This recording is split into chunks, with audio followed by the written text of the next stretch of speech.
Good morning, afternoon, and evening, everyone, and welcome to our podcast, Neurodiversity from the Inside Out, the future of our children. My name is Uzma, and I'm thrilled to be your host for this important conversation. I have to say, this is a really special episode for me, not just as a host, but as someone who has admired our guest for a very long time. I can hardly believe it myself, but we are joined by Temple Grandin. Thank you so much, Dr. Temple Grandin. Dr. Temple's work has inspired me for years. Her passion for improving the lives of people on the autism spectrum and her groundbreaking advocacy for animal welfare have made an enormous difference in the world. To have her here, sharing her experiences and wisdom with us, honestly feels like a dream come true. I had the privilege to meet you at the ICANN conference as well this year, so it was really a true blessing.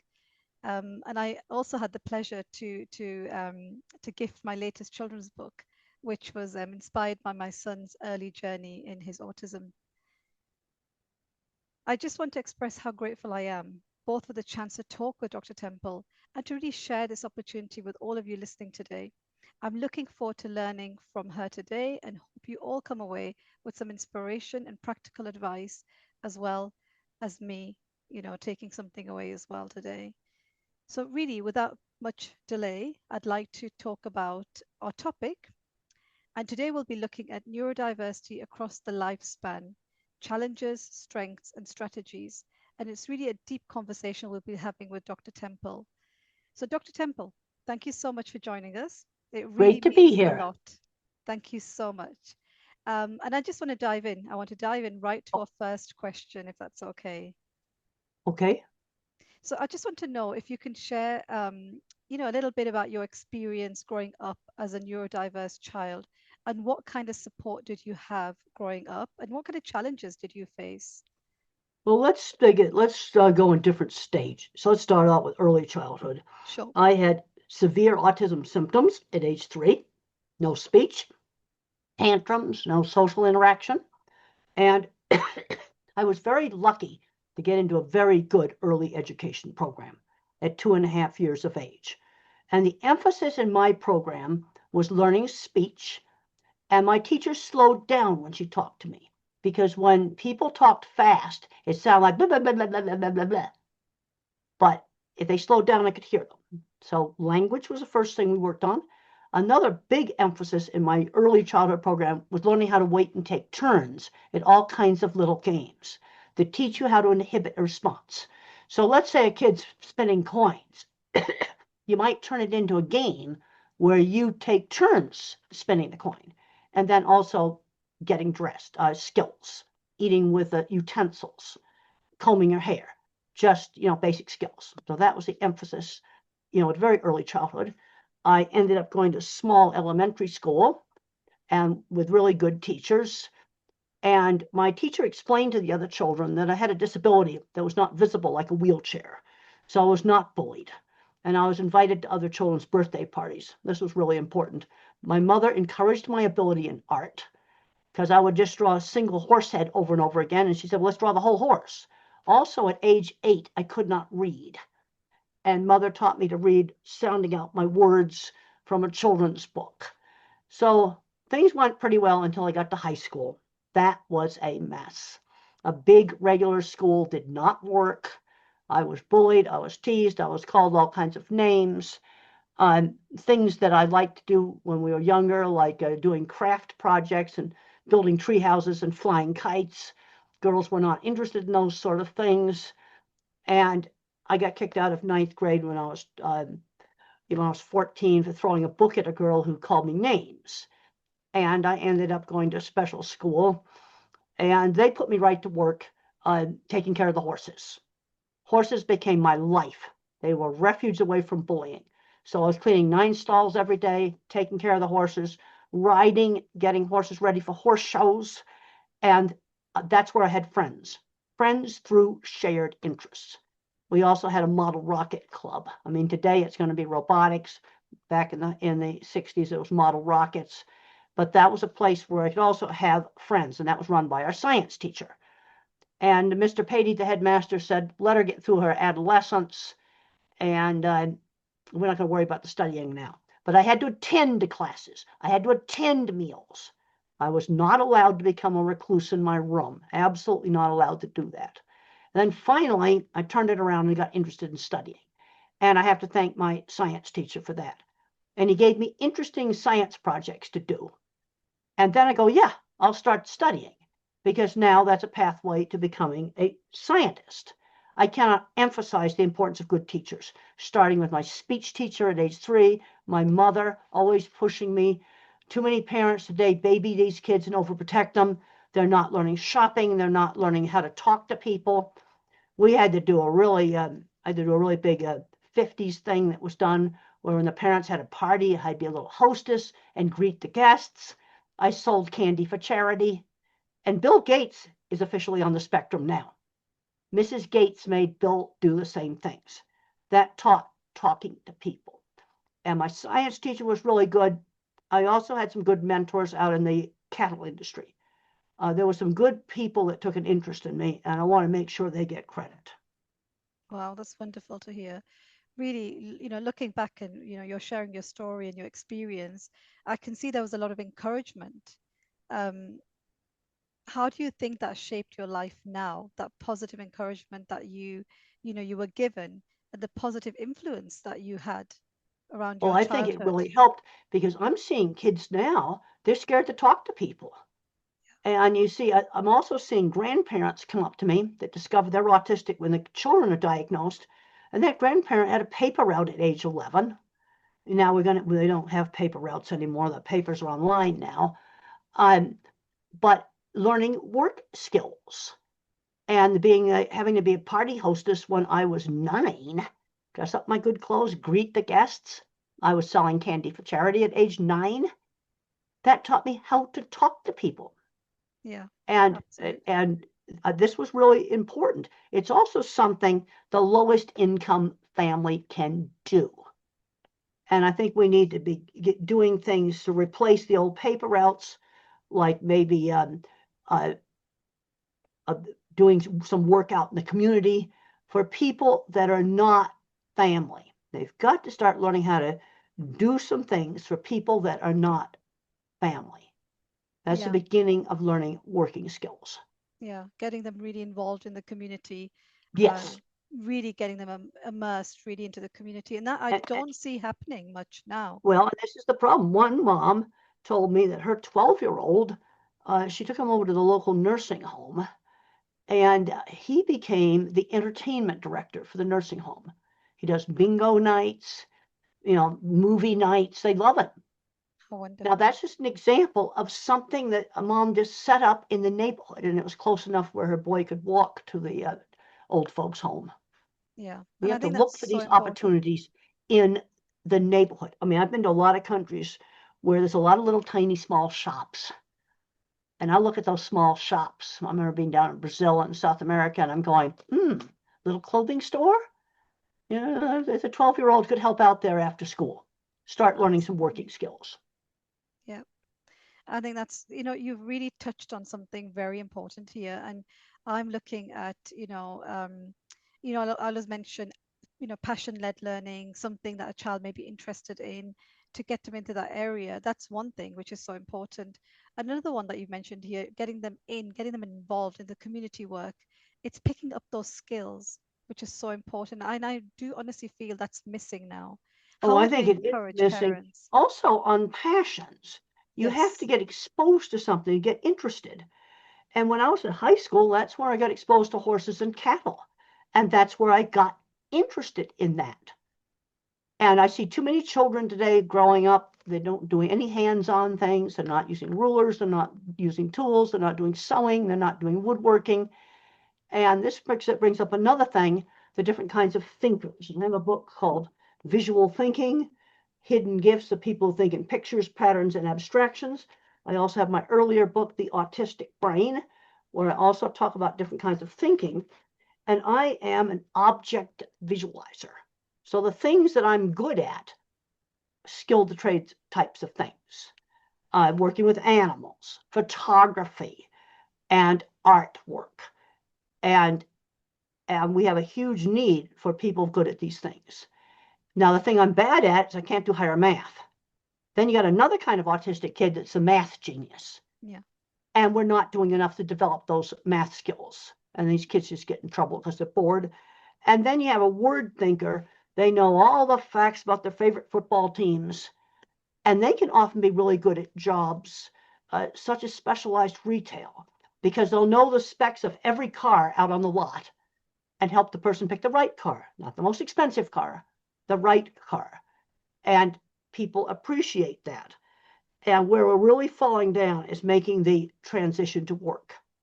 This is because when I worked in construction for 25 years, supervising installation of cattle handling equipment. And I worked with people that were definitely autistic, owned big metalworking and machine shops. Special ed kids owned these places that did welding, and they built mechanical machinery. They invented things.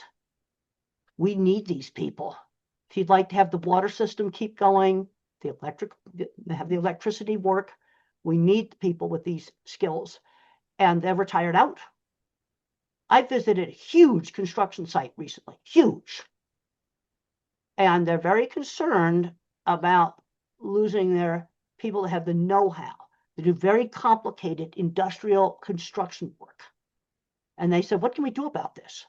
We need to be putting hands-on classes back into schools in the primary grades and getting kids interested in building things. Now, obviously, I can't take 10-year-olds out on a big construction site, but I can show them videos of it.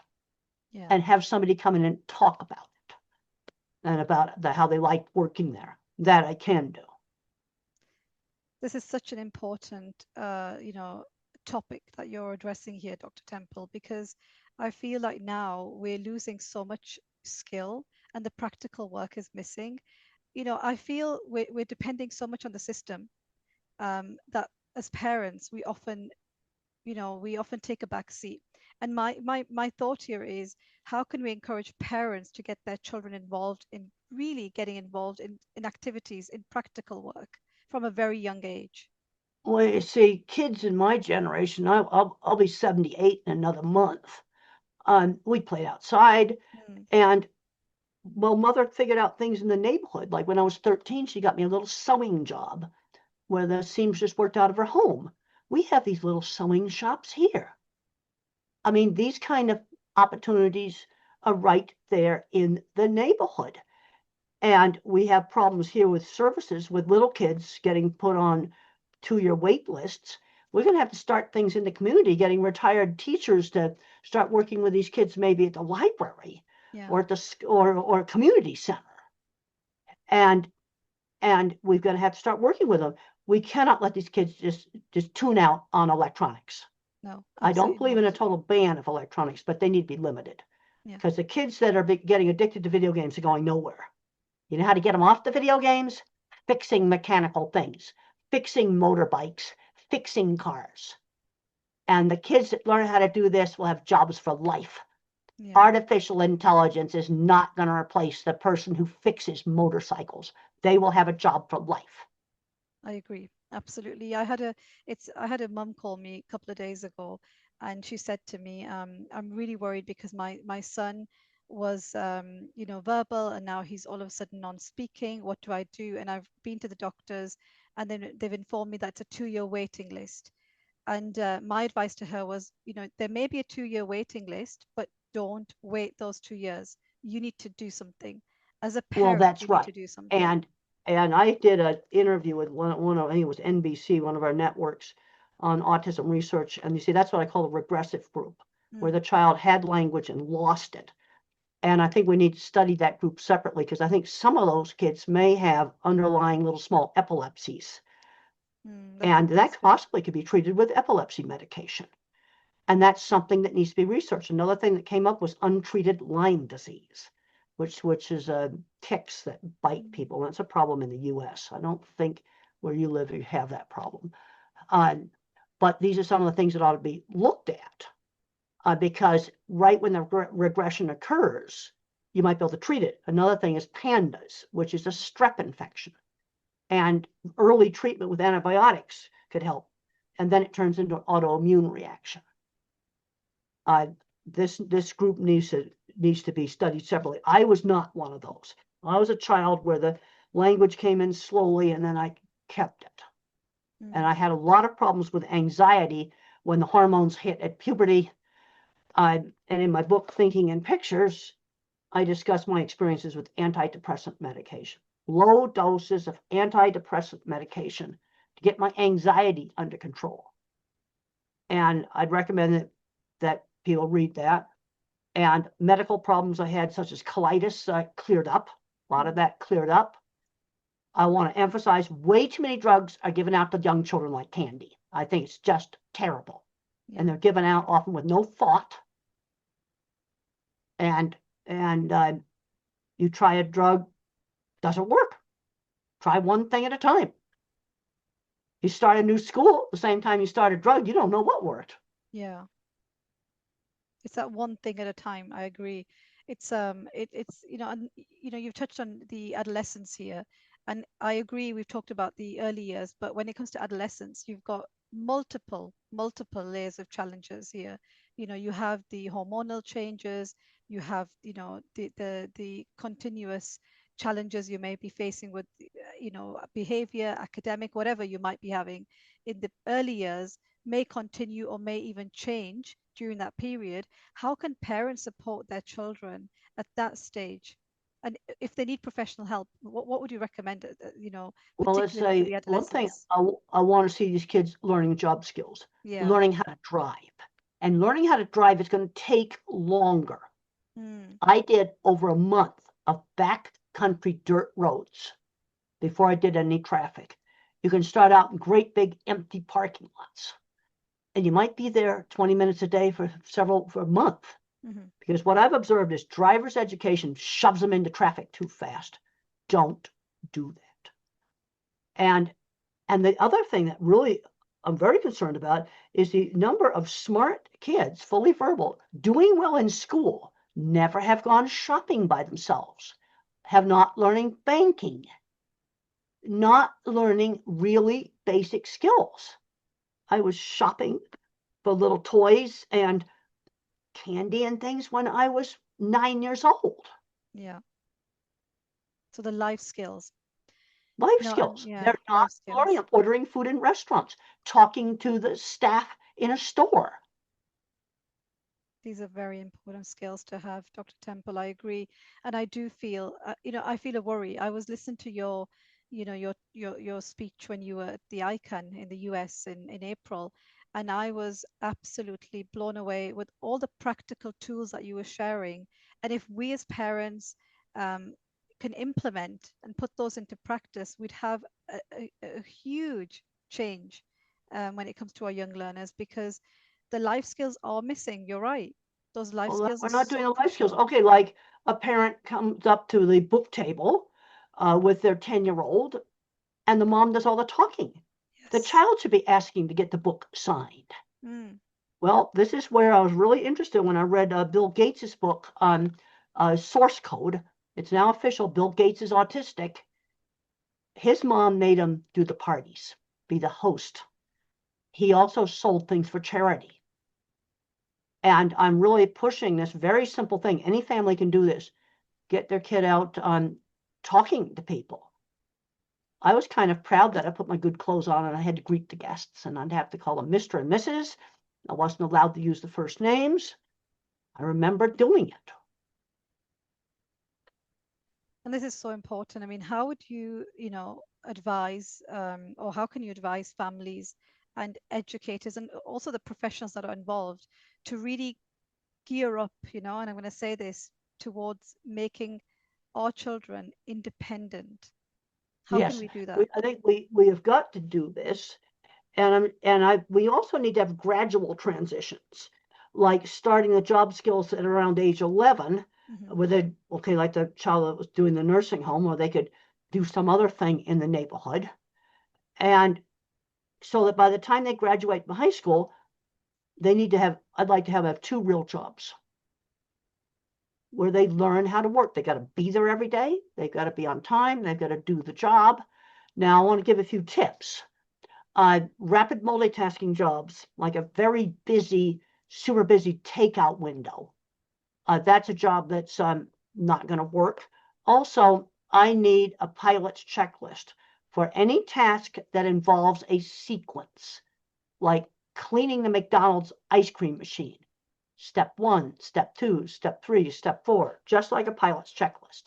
Kind of an external working memory when there's a task like that where you have to do a whole series of steps. That's a very simple accommodation, and the child should be taught how to make their own checklists.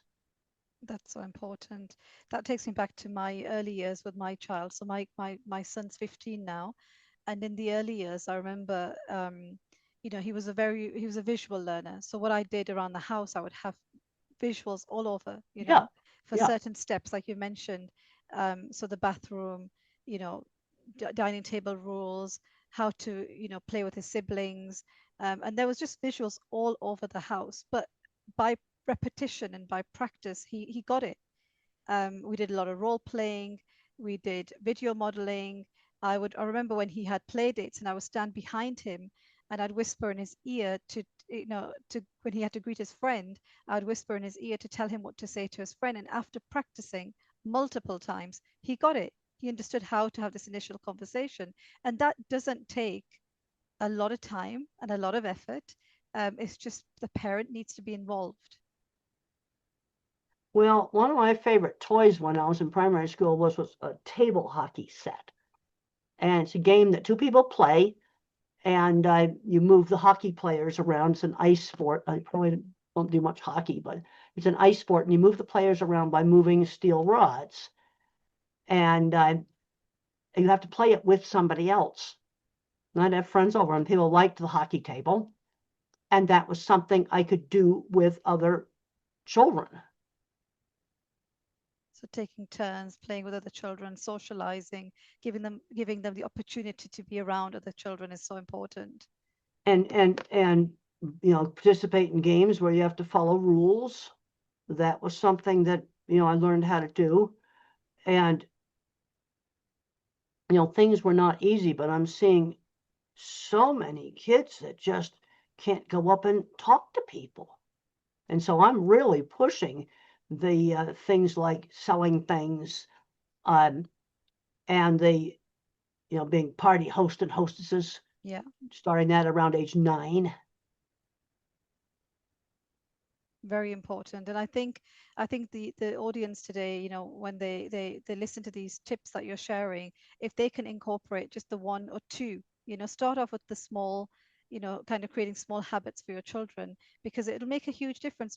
I feel we can't waste time. Going back to the mum who called me, a few days back, she was concerned because there was a 2-year waiting list, and she was worried about this whole 2-year gap in his learning. And I said, don't worry about that, because you can fill that gap. We don't need to. Of course, professionals are important. Of course, we need professionals to support us as well when it comes to, the assessments or diagnosis or whatever else. But we have to be involved parents. If we're not, I feel like we're losing so many, you know, I think we need to crucial tap into days. retirees. Yeah, So in the US, we've got a lot of retirees. That's true in a lot of other countries. Tap into retired teachers, because it's very difficult for mom to do it all herself. She's going to get stressed out. She's going to need some help. And there's a lot of retirees that would like to come in and maybe work with the child. And we need to just start setting things up in the neighborhood. I love that. That's so important because you're right. We're living a very we, I think majority of us are living a very lonely, isolated life, and we're already facing so many challenges anyway with our, child. Um, we go through phases. It's a journey, and we're going through different phases in our life with our child, and doing it all alone is exhausting. And a lot of the times, it's the mum, right? It's the mum becomes the main Well, the carer, mom, but and she's it's got to exhausting. get some help. Yeah, And there's, let's tap into retirees. yeah, I think that's brilliant. They might love to come over and work with the kid and just start making programs in the community. Maybe we get some local mechanics start teaching teenagers how to fix motorbikes, Yeah, and let's do a lot less stuff online. yeah, There's too much bullying going on social media, and get them out doing real things. In my generation, you had these civic groups that business people belonged to. You had bowling leagues that people would go to a Tuesday night. And I think it's a shame that these sorts of things have stopped. Yeah. Yeah, Where I you agree. do stuff with other people. It's that community effort I feel that's missing. I feel like that biggest part now is that community effort and living a very isolated life, and kind of keeping it quiet. If we're exhausted mothers, we never think about it. As carers, or again, going to the mothers or parents in general, we never say we're tired. We're always focusing on our child. We're Well, the other always thing, I giving. think sometimes there's too much emphasis on autism and Mm, not enough emphasis on what the child can do. Like my ability in drawing was always encouraged, and I was encouraged to draw lots of different things and to use other media, the types of paints and things other than just pencil. Broaden it. The child likes cars, let's read about it. Do math with them. Take that thing they're fixated on and broaden it. And oftentimes cars, trains, and airplanes are common. And I think some of this has to do with the movement. I yeah. was definitely attracted to things that moved. Yeah, I think going back to that passion-led learning that we talked about earlier is so important. And I think really, if we can figure out what our child likes and harness that in the early years, we're not, we don't know where that's going to end up. They could be okay, example of my own child. He loved vacuum cleaners. And the book that I've written about his early years is based on vacuum cleaners and the interest that he had. That for me in the early years when I didn't understand, what was going on, I took away his vacuum cleaners. I thought he had this fixation, and I thought, he needs to be playing with other toys. So I actually took his vacuum cleaners away, stored them away, and give him different toys to play with. Well, he was miserable. He was really, really unhappy when I did that. Well, let's get them vacuum cleaners they can take apart and then they can learn how to fix them. The other thing Exactly. is, that reminds me, let's deal with some of the sensory things. Okay, some kids are afraid of vacuum cleaners because of the sound. Mm, And one of the ways to help them get over that is let the child turn the vacuum on and off, where they control the noisy thing. They beat the horn on the car or turn on some other noisy thing where they control the noise. Another problem I'm seeing right now is wearing headphones all the time. And then what happens if you wear ear protectors all the time, sound sensitivity will get worse. Now, what you want to do is have them with you all the time. Control. Have them with you all the time, but don't wear them all the time. And then you go to some really noisy place, like some of these horrible bathrooms at the airport with all the automated equipment. All right, put it on for that. And then when you come out, take it off. oh gosh, I love that. That's so But important. you have it with you to give you control. So let's say a siren goes off, then you can put them on. But I'm seeing sound sensitivity getting so bad that the child can't tolerate just normal conversation in the home. Yeah. And I think that's from wearing ear protectors all the time. So what do you think we should do around the house, for example? So if there's Not that, wear them. not wear them around the house, Not but wear take them. them out with you. Well, you can have them with you, carry them with you. Yeah. Let's say a siren went off, a police car was outside the house with a siren or a fire engine. Then you could have them to put on. Yeah. So you have control. But just at home in the house where it's quiet, you see, this is where some of these children got so sensitive, they couldn't tolerate a quiet family dining room conversation. They got so sound sensitive. This is such an And important. then, Yeah. finding clothes that don't itch, give them some choice. I wash everything that goes against my skin before I wear it. That helps. And there's some children and adults that have visual processing problems. I don't have them. But when they go to read, they might complain that the print jiggles on the page. Yeah. And sometimes you can help that by printing the book on pale pastel colored paper. Nobody knows why this works, but it sometimes works. You might try light gray. Try here's a Very Presence, Uniquely Human. That's a nice book. But you see how the cover is a real pale light blue. So you try these pale colors, gray, tan. Nobody knows why it works. But sometimes then the child will go, oh, the print is no longer jiggling. This And is it's a such an subgroup important of point. dyslexia. This does not work for all reading problems. It only works in a subgroup. But when it works like magic. And it's something that's totally safe to do. It's colored paper. It's not going to hurt you. And sometimes it really works for some kids. Like the back of my thinking pictures is a very pale lavender. You might, I'm talking the pale pastels. I'm not talking, the real dark colors. Yeah, Talking this is about the great to pale know. colors. And sometimes that helps. And another issue is flicker on LED lights. Some individuals see that. I don't see it, but you can have some non-autistic people to get migraines flickering on fluorescent lights. And the way to determine if the lights flicker is to pull your iPhone out and photograph the room in regular slow motion. You'll find the lights that flicker. Oh, wow. This is great. Thank you for sharing such important. So those are some things with sensory, that you can work with. I'm trying to just give you just real practical things. Oh yeah, here's a book that it's called Temple Did It, I Can Too. This has got a real pale light blue. Yes, I can see that. And I've taken books like this at the book table, and I've had people pick it up and go, I can read. When it works, it's like magic. And the problem we have with the evidence based on that is that you test all the dyslexics, well, then you say it doesn't work because it only works on about 10%. But when it works, it's magical, and it's a colored paper. It's not going to hurt you. Yeah, you see a difference. I've seen people, college careers saved. I had a student that put tan paper in her printer. It saved her college career.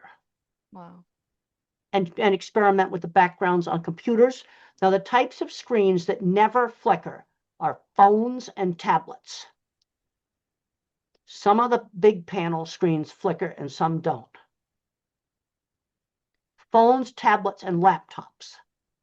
They have a different type of screen that doesn't flicker.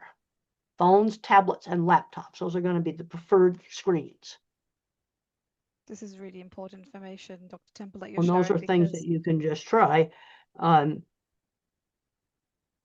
make a huge difference to a person's life, absolutely. I want to touch on one more thing here. I want to look at executive functioning. So executive functioning can be, a major challenge for neurodivergent individuals.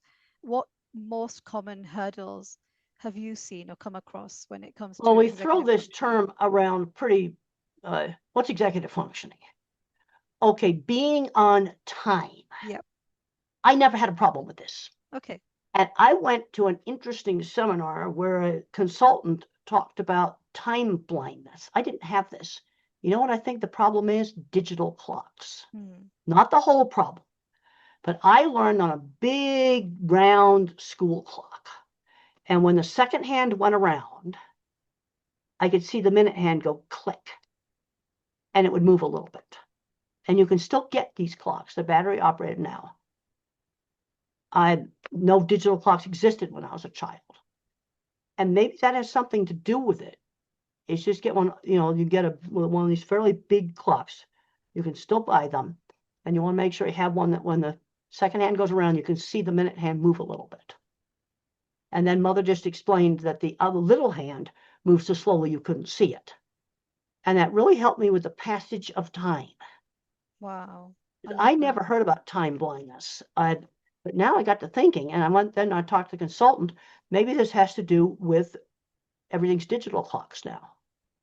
Because I never had a problem with being on time.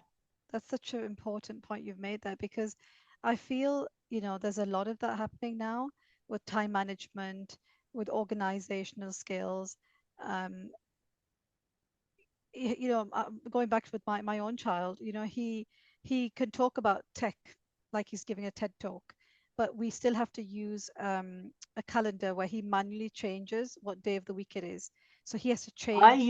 I for my trips, when I'm scheduling all my plane reservations and stuff, I use an old-fashioned print a calendar. Okay. With paper. And the entire month is on that paper.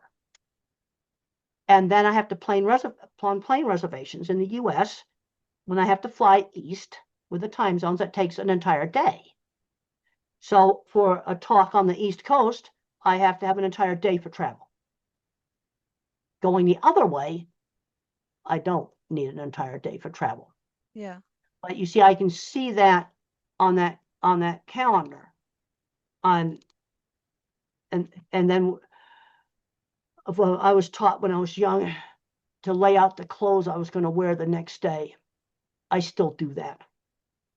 That's important. That's These brilliant. were things that I was taught, and when I was in school, once I got motivated, I got the term paper done before it was due. Wow. But Well, other things, you can make a great big calendar like construction companies use, and there's sometimes put it up on the wall of the trailer with its schedule when the different subcontractors are going to come in and build different things. So you have the excavators come in at this time to dig the holes. Then you got to build the forms for the foundation. You have the concrete people come in, and you have it marked on a schedule. The same kind of schedule was used when they filmed the Temple Grandin movie, which shows my visual thinking really, really well, and it's available online. They use the same kind of schedule to schedule all the different pictures they had to take.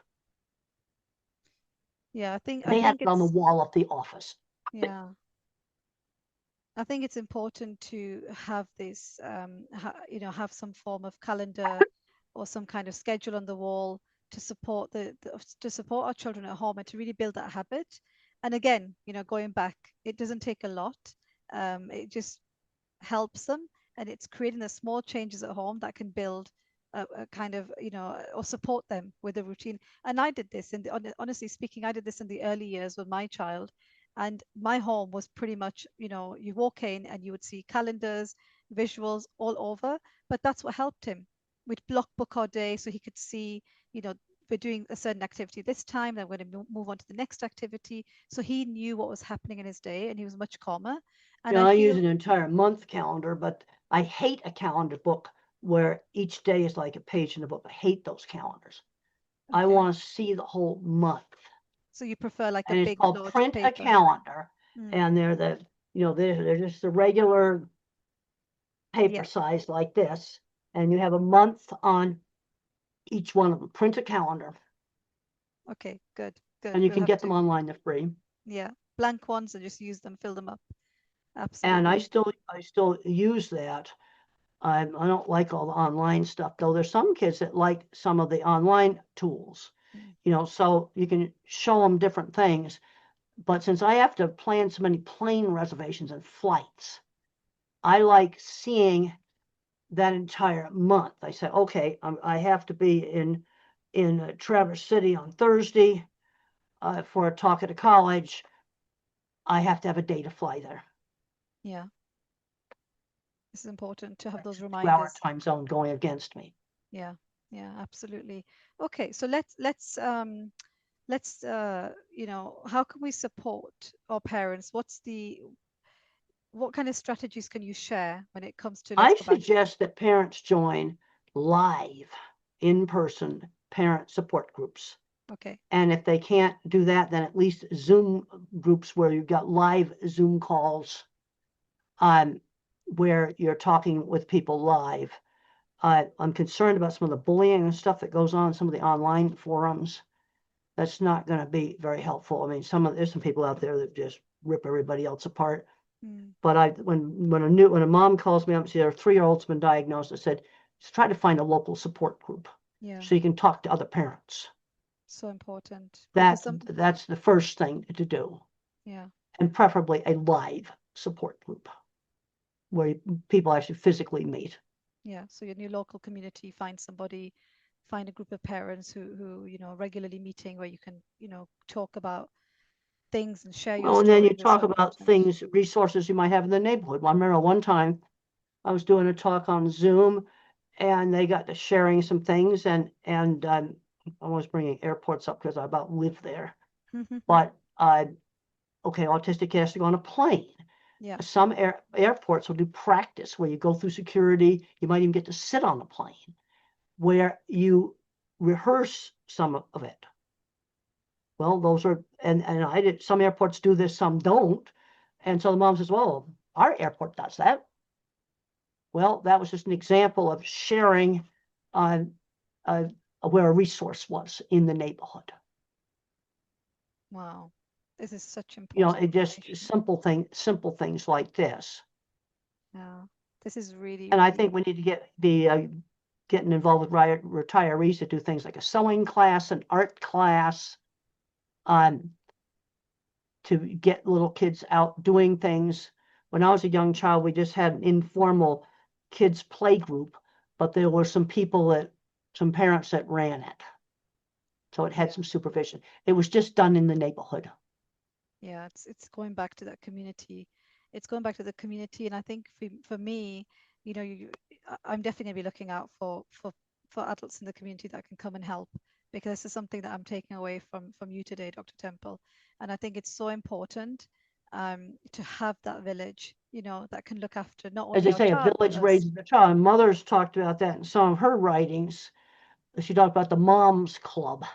Ah, And let's say in a primary school, and kids were bullying each other, the parents got together and stopped it. yeah, There was kind of a moms group of all the moms. This was a real 50s thing. And a lot of these grandparents that were, autistic, not the most severe autistic, but probably more what they used to call the Asperger type. Well, they grew up in the 50s and 60s when social skills were taught in a much more structured way. yeah.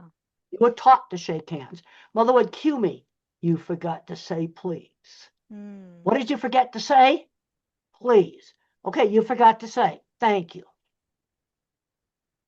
This is important. This is so important. And I think, nowadays we're just not doing that. We're not dealing. I think parents, are so busy, right? We're living that life again, very, very, um, private with our own little family.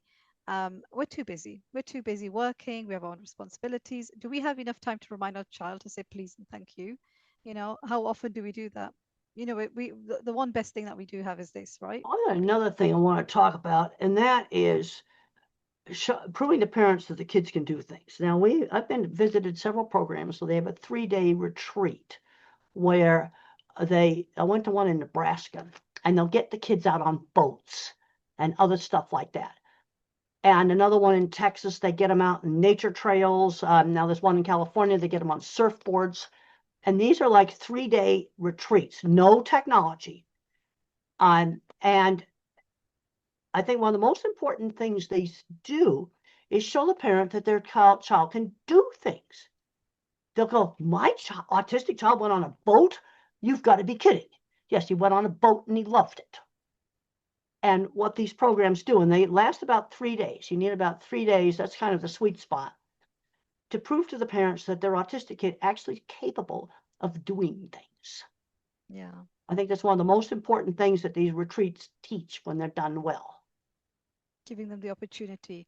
And I think pooling in all the resources, getting all the adults together, creating an opportunity like this, where this program can be running for 3 days and you have your children out. Well, they find about 3 days because they kind of go through device withdrawal for a day and a Yeah. half. I talked to another lady that ran a summer camp kind of for regular kids, 8 to 12, and they had a lot of structured activities. And then they had unstructured play in the orchard among the trees. She said the boys go through like a day and a half of device withdrawal. Yeah. And then they discover free play. It's fun to climb trees. And they get into it. They throw walnuts at each other and things like that. Well, I'm, These things, yeah, these things are fun. And then they want to come back next year. Now, I yeah, really think we got to have a lot more real activities. I don't believe in banning screens, but I think they need to be limited to an hour a day. yeah. TV for me in the 50s was limited to 1 hour a day. I mean, Wasn't this is, banned. yeah, And the other thing is the programs that I watched in the 50s had much better values. this is There was another very thing. clear values about good and bad. Yeah, I absolutely agree. I mean, I'm taking away so much today from our conversation, and I think it's so important to go back to basics and really, really kind of understand and get a grip of what our children need, and assess that as parents. and provide that support, and go search for that community, go search for the people in your little village, in your tribe, to support your family, and really get your hands into activities. So I've taken away so much. I want to ask you one thing, one last question, Dr. Temple.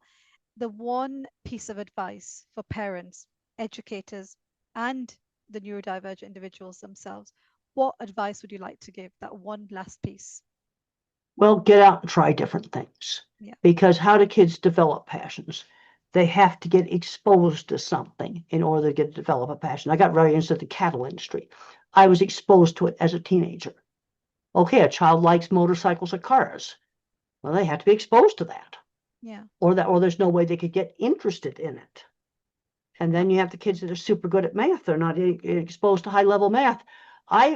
We had an equine horse conference on our campus just the other day, and they divided up the ballroom with a folding wall. So on one side was horses, which I was at. Other side was something called the geometric algebra summer camp. And this is where you had the super math kids doing super math stuff. And we shared the hallways and stuff together. I'm sure a lot of those kids were autistic. They were math geniuses. It was a math genius camp. Thought that's kind of interesting. So divide this room up with the folding wall. Horses on one side, math so complicated I couldn't even begin to understand it. I looked at some of their PowerPoint slides, but those kids were in heaven. Wow. So yeah, doing that. absolutely. So I'm going to That say, was something our university did just the other day. and what was the outcome? How were the kids like in the math? I'm intrigued.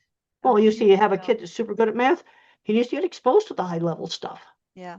Math kids get in trouble when they're bored. I don't want them bored. I mean, let's give them some real challenging things to do. Wouldn't it be nice to have an MRI machine that did not use liquid helium? Yeah.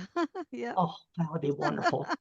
That's something that the math kids would have to do. I wouldn't even know where to start.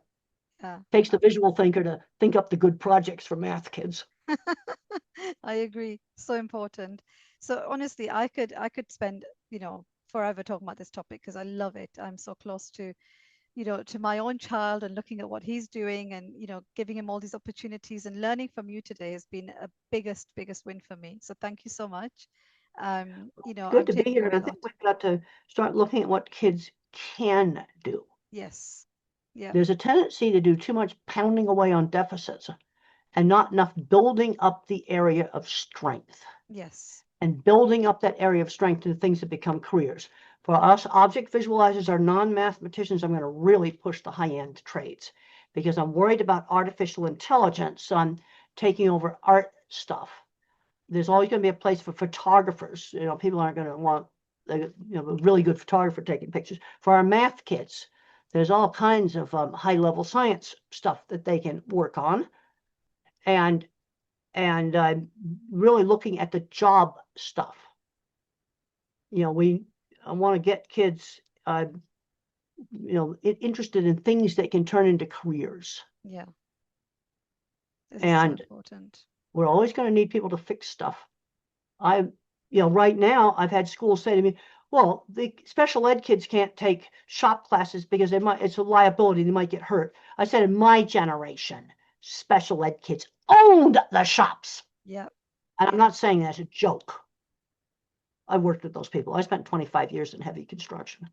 Yeah. It was some of the funnest stuff I ever did. Wow. I think it's really connecting. It's connecting with the children, understanding what they like, and supporting them. But they have to get exposed to a lot of things. If you just bore the math kid with baby little math, yeah, he's got to get exposed to the higher math, or isn't he going to know it exists? No. Create opportunities is so important. And I think we also need to be teaching kids what being good is. Teach the golden rule, one specific example at a time. Treat others the way you want to be treated. And I'm thinking about wallets I've returned at the airport. Okay, that's not Mother Teresa, but I took the time to do that. Helping a man with Alzheimer's get through the Minneapolis airport on an airline connection.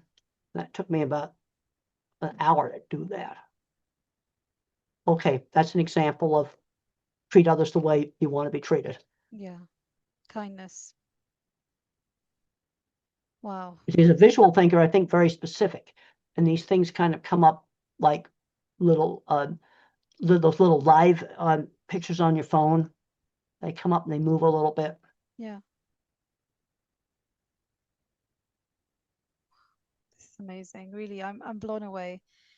I am really blown away with what you're sharing and your tips and being kind and giving opportunities, and the tips that you've shared today are just absolutely phenomenal. Really. And it's a lot of just really simple Yeah. stuff. There's a whole lot of little things that can add up to a really big thing. And we got to look for the resources in the communities, tapping into retirees. Somebody teach a sewing class, teach a fixing motorcycles class, on maybe organize, some kids in a sport, just get them doing things. Yeah. And where they can get shared interest, friends through shared interest. That's really important for kids on the autism spectrum. Yeah, I agree. Absolutely. I think we're so busy putting our kids into clubs and different activities. And at times we have this thing where we say, oh my God, but the professionals are not trained enough to work with our child. Do we need do we need to put the emphasis on that, or do we need to put the emphasis on finding community members, get Well, the community people members that to helped come? me the most actually were my science teacher, who wasn't even a certified teacher. He was a former NASA space scientist. And in the movie shows him with an astronaut's helmet. I get choked up because that was a real astronaut's helmet. Oh, Yeah, and I get choked up thinking about that. And there was a good person at the Swift plant that when I criticized some welding on my first job, and I said it looked like bird doo-doo, he pulled me into his office and he told me I had to apologize for that rude talk. He didn't tell me I'm just rude to colleagues. He was a very good job coach, and he told me exactly what I had to do. I had to apologize for that kind of rude talk. wow. Oh my God, Dr. Temple, what can I say? I'm learning so much today. I really am, and all I'm going to say is we need to go back to basics. Well, it makes me happy. People say sort of what you're doing now. I'm old now. I'm old senior now.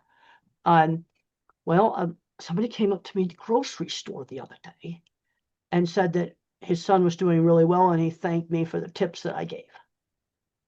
So important. These tips are so important. Parents need them.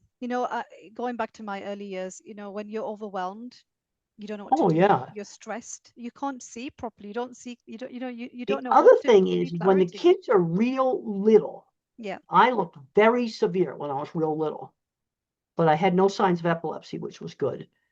And also, you have to rule out deafness. If you're going to work with them yourself, you got to rule deafness out.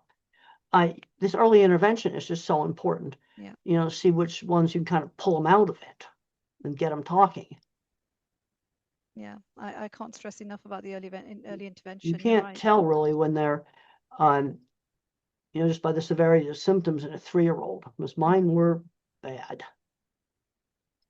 But you had the right village. You had the right Well, I support had the right people. village, and I had a very good speech teacher.